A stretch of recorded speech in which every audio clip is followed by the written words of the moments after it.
A disturbing development in the past few hours. The Islamic State's released a video depicting the beheading of what it's claimed to be the second American journalist, Steven Sotloff. The jihadist group had earlier threatened to carry out such a killing if America continued its airstrikes in Iraq. Let's go live to Washington, D.C. Our correspondent there is Ghani Chikan. Ghani, as I say, it's unconfirmed, but take us through the events of the last hour or two. What more do we know? Well, Kevin, authentication process usually takes a bit of time. They can't straight out confirm right after the news breaks, but it very much looks like the video of James Foley's beheading 2 weeks ago, also an American journalist.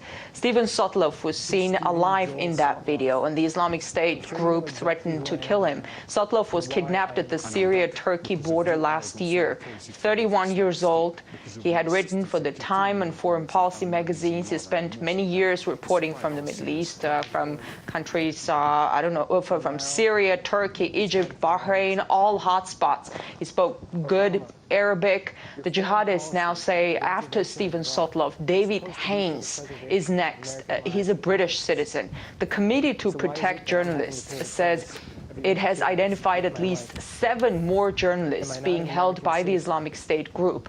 By targeting Western journalists, the jihadists with the Islamic State are apparently trying to get as much publicity as they can. And they demand the U.S. stop targeting them in Iraq. And not just the U.S., they're warning other governments not to become part of, quote unquote, America's evil coalition against the Islamic State group.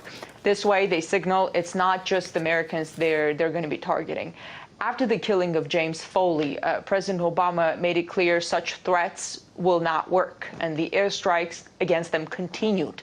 So some U.S. officials said, if anything, murders like these could only intensify America's involvement in the fight against this jihadist group.